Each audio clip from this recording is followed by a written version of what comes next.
Everyone, कक्षा 9th के बच्चों का पुनः स्वागत है। अगर मेरे चैनल पर आप नए हैं तो मेरे चैनल को सब्सक्राइब करें और वीडियो अच्छा लगे तो अपने दोस्तों को शेयर करें। कीबोर्ड कौशल में सबसे पहले हम देखेंगे कि कीबोर्ड सबसे आम टेस्ट आधारित इनपुट डिवाइस है। कंप्यूटर कीबोर्ड अतिरिक्त प्रकार का इलेक्ट्रॉनिक टाइपराइटर कीबोर्ड के समान होता है। इसमें बहुत सारी कीयाँ होती हैं जो आपको स्क्रीन पर दिखाई दे रहा है। एक कंप्यूटर का कीबोर्ड ये होता है। इसमें जो किया है उनकी मैं एक वन बाय वन सभी जानकारी देने वाला हूँ। कुंजी का प्रकार, सबसे पहले हम ये किया कितने प्रकार की होती है। मैक्सिमम देखा जाता है कि 100 से अधिक कुंजियाँ होती हैं कीबोर्ड में मैक्सिमम। और इन कौन कौन सी कुंजी हैं, क्या क्या काम आती है, मैं सारा बताऊंगा।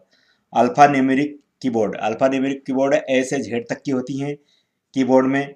ये कुंजियाँ ए से जेड तक होती हैं और 0 से 9 तक होती हैं। तो ये अल्फा न्यूमेरिक कहलाती हैं, ए से जेड तक और 0 से 9 तक, जिसमें दिया है 0 से 9 तक और ए से जेड तक। इसके बाद में विराम चिन्ह कुंजियाँ, विराम चिन्ह से संबंधित कुंजियाँ में सबसे पहले हम बात करते हैं कॉमा, छोटे कामा, फुल कामा, ये विराम की कहलाती हैं। अल्पविराम और विराम की कहलाती हैं। फिर है अल्टर कुंजी, ये अल्टर कुंजी दोनों तरफ दी रहती हैं। इससे क्या होता है कि कोई भी की को सपोर्ट कर करके हम अन्य कमांड वगैरह चला सकते हैं। इसके बाद हम देखते हैं एरो की, ये एरो की है। यहाँ पर एरो की दिखाई दे रही है आपको। इन एरो की में अप एरो, डाउन एरो, बायां दायां, ये हम किसी भी कर्सर को या अक्षर को पे जा सकते हैं। इसके बाद हम शिफ्ट की देखेंगे। शिफ्ट की सबसे लंबी वाली शिफ्ट की है ये वाली, इसको शिफ्ट की बोलते हैं। इसके द्वारा हम शिफ्ट की दोनों तरफ होती है। इसके द्वारा अल्फा न्यूमेरिक को हम अन्य की के साथ में या छोटे बड़े अक्षर में इसका टाइपिंग करते हैं। इसके बाद में शिफ्ट की के बाद हम देखते हैं कि बैक स्पेस की, किसी भी अक्षर को मिटाने के लिए या बैक जाने के लिए हम बैक स्पेस की का उपयोग करते हैं। कैप्स लॉक की, कैपिटल को लॉक करना, ये की कहलाती है कैप्स लॉक की। ठीक है। अब कैप्स लॉक की बात आती है कंट्रोल की, ये भी दोनों तरफ होती है। कंट्रोल की कमांड बटन चलाने के लिए कंट्रोल की होती हैं। इसको भी आप इसका डिटेल हम आगे आपको और बताएंगे। इसके बाद होती है डिलीट की, डिलीट की भी आपको इस फंक्शन में मिलेगा, ये वाली डिलीट की कहलाती हैं। इसके बाद इंटर की ये कहलाती हैं, जिससे हम कोई भी लाइन बदलना हो या कोई कमांड को एग्जीक्यूट करना हो तो हम इंटर की का उपयोग करते हैं। इसकी बात होती है एस्केप की, ये यहाँ पर आपको मिलेगी। ये सारी किया हैं, तो आप ध्यान से। इसके बाद आती है फंक्शन कुंजियाँ F1 से लगा करके F12 तक होती है, ये फंक्शन कुंजियाँ कहलाती हैं, ऊपर हैं ये। इसके बाद न्यूमेरिक कीपैड की बात करें तो ये न्यूमेरिक कीपैड है, 0 से 9 तक है और विशेष चिन्ह है इसमें, ये न्यूमेरिक कीपैड कहलाता है।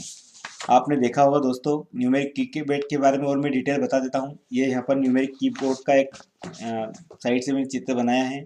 इसमें आप देख सकते हैं न्यूमेरिक कीबोर्ड, तो इसमें नमलॉक होता है, ये विशेष चिन्ह होते हैं और 0 से 9 तक की होती हैं। अब हम बात करते हैं होम की बात करते हैं। इसके बाद में जो गाइड की है, देखिए हम रो पर स्थित होते हैं। इसी प्रकार से हमारे जब टाइपिंग करते हैं तो हमारे हाथ ऐसे होना चाहिए। जो हमारी छोटी उंगली है ए पे होना चाहिए और जो बड़ी उंगली है वो ई पे होना चाहिए। इधर भी आप देख सकते हैं दोनों, ये पोजीशन हमारे हाथ की होना चाहिए जब हम टाइपिंग करते हैं। तो इसके अनुसार हमें टाइपिंग को देख सकते हैं। अब हम देखते हैं आगे, हम माउस की बात करते हैं। तो इसमें माउस एक बहुत महत्वपूर्ण चीज़ होती है। माउस एक पॉइंटर डिवाइस है जिसका उपयोग स्क्रीन पर किसी भी विशेष स्थान को इंगित करने के लिए किया जाता है, और एक या एक से अधिक क्रिया करने के लिए हम सिलेक्ट की जाता है। इसका उपयोग मेन्यू कमांड का चयन करने के लिए, विंडो का आकार बदलने के लिए किया जाता है।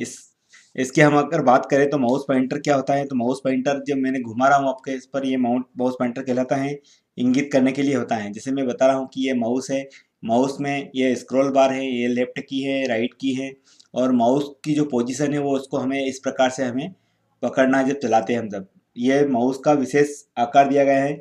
माउस का संचालन एक ही द्वारा किया था, एक हाथ के द्वारा, जिसमें माउस के द्वारा हम देखते हैं कि इसमें क्लिक या left click, double click, right click, ये सब इनके होता है। Double click, right click, drag की, एक जगह से स्क्रॉल की, ये स्क्रॉल की है, लेफ्ट की, राइट की है, मैंने बताया आपको। इसी प्रकार से अब हम देखते हैं कि ये तो माउस हो गया। माउस में यूएसबी माउस होता है और PS2 माउस होता है और वायरलेस माउस होता है। ये दो तीन प्रकार के माउस हैं जो आपको देखने को मिलेंगे। अब हम बात करते हैं आपको कि जब कंप्यूटर पर हम बैठते हैं तो हमें कैसे बैठना चाहिए। देखिए, इसमें ये पूरे चित्र को आप ध्यान से देखेंगे तो इसमें कौन सा सही है कौन सा गलत है ये आपको दिखाई देगा। हमारे बैठने की स्थिति भी ऐसी ही होना चाहिए। और एक्चुअल में जब हम काम करते हैं तो डेस्क सॉल्यूशन पे कितनी दूरी होना चाहिए, कौन सी टेबल बैठना चाहिए, कैसे हमारे हाथ पैर होना चाहिए, नहीं तो बहुत सारी जो हमारी रीढ़ की हड्डी और हमारे जो शरीर की मांसपेशियां वो दर्द करने लगती हैं। तो इसमें हमने तरीके बताए सब, कौन सा सही तरीका है आप अगर ध्यान से देखेंगे तो इसमें आप देख सकते हैं। इसमें बैठने की मुद्रा, कंप्यूटर कीबोर्ड का संचालन करते समय सीधे बैठे, अपनी गर्दन को थोड़ा और आगे झुकाएं, अपने आराम और शरीर को स्थिति की जांच कर ले, अपनी पीठ के निचले हिस्से में कुर्सी के बाकी हिस्से के निचला हिस्सा को स्पर्श करें, दोनों पैरों को फर्श से स्पर्श करें, जो चित्र में दिया गया है इसी प्रकार से हमें बैठना है। अब हाथों की स्थिति, कीबोर्ड की और हथेली के साथ अपने अग्रभाग को नीचे रखें और अपनी कलाई सीधी रखें और अपना कोहनी कोहनी स्वभाव रूप से हटाएं और कोहनी की ओर शरीर से ना छुए और ना ही शरीर को दूर करें। इस टाइप से कोहनी का भी हमें विशेष ध्यान रखना है। अब हाथों की स्थिति हम देखेंगे। इसमें हाथों की स्थिति, ये सही स्थिति है ये गलत स्थिति है। बहुत सारे क्या करते हैं कि जब काम करते हैं तो इसमें कैसे बैठना है हमें। देखिए, कीबोर्ड में हाथों के साथ जो ये दिया गया है इसमें ये बैठने का सही दृष्टिकोण है, ये बैठने का गलत तरीका है। तो हमें सही बैठना है और सही काम करना है ताकि आप बहुत दूरी तक उसको बनाए सकते हैं। अब हम देखते हैं अगली चीज़, ये तो बैठने की बात हो गई। अब हम बात करते हैं इसमें उंगलियों के लिए कीबोर्ड का आवंटन, कि हमारी जो उंगलियां हैं वो कीबोर्ड पर कैसी रहना चाहिए। पहले में मैंने बताया कि ए पर हमारी ये छोटी उंगली और एफ पर हमारी बड़ी उंगली, इसी प्रकार से जो कामा है उस पर छोटी उंगली और जे पर बड़ी उंगली, और अंगूठा हमारा स्पेस की ओर रहता है। तो ऐसे रहना चाहिए। उंगलियों के लिए कीबोर्ड में सीखने की प्रक्रिया दूसरी पंक्ति होम रो से शुरू होती है, उसके बाद तीसरी पंक्ति ऊपर से नीचे होती है। पहली पंक्ति निचली पंक्ति के चौथी पंक्ति नंबर में दोनों हाथों की उंगलियां प्रत्येक पंक्ति चित्र की भांति होना चाहिए। तो इस प्रकार से हम कीबोर्ड को सही तरीके से अभ्यास कर सकते हैं, क्योंकि अगर हमने कीबोर्ड पर सही तरीके से हाथ नहीं रखे और उंगलियां नहीं चलाई तो हमको उसमें प्रैक्टिस करने में और स्पीड बढ़ाने में बहुत सारी परेशानियां आ सकती हैं।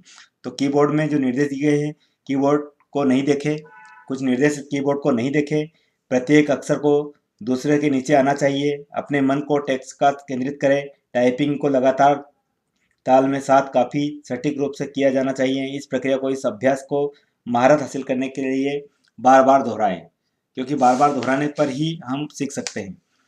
अब हम बात करते हैं कि और निर्देश क्या हो सकते हैं कीबोर्ड के। कीबोर्ड को नहीं देखें, प्रत्येक अक्षर को दूसरे के नीचे से आना चाहिए, अपने मन को टेक्स्ट पर केंद्रित करें, ये सारी चीज़ें हम देख सकते हैं।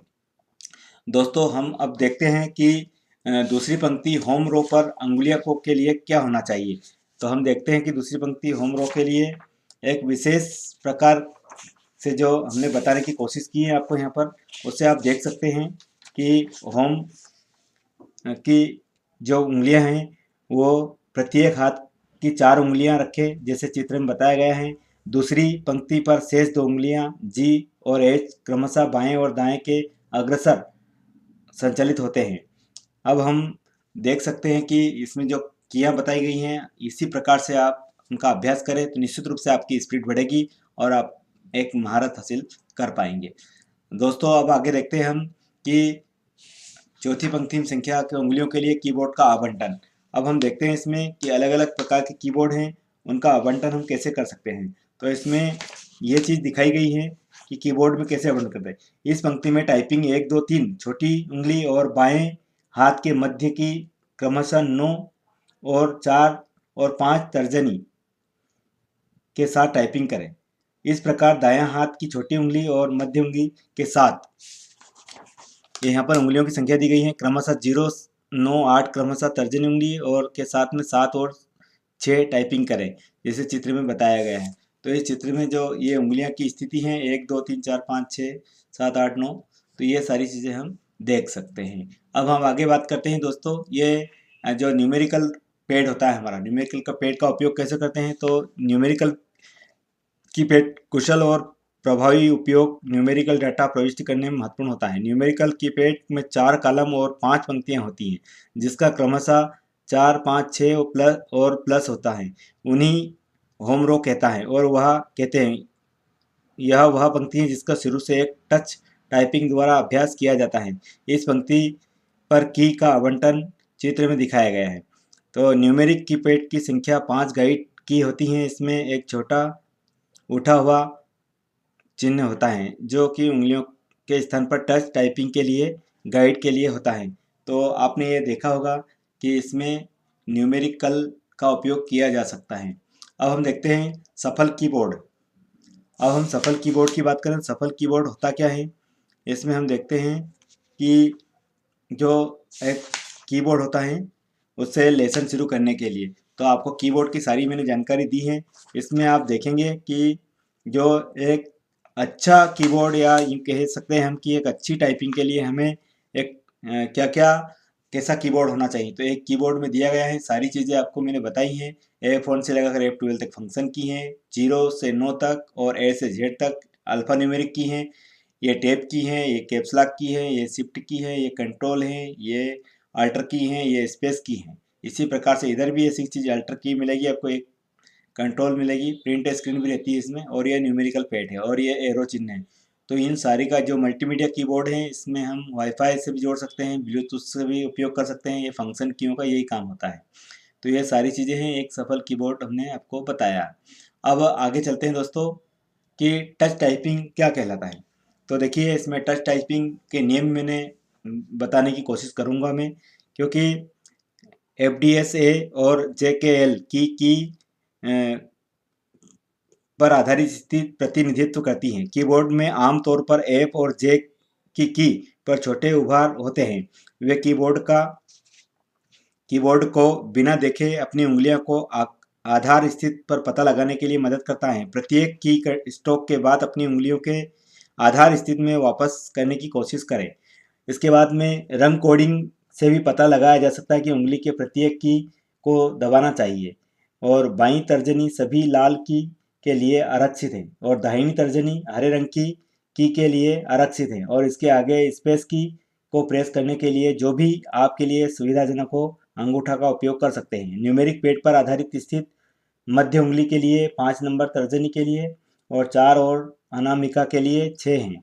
और numeric pad numeric data input को सरल और गति देता है।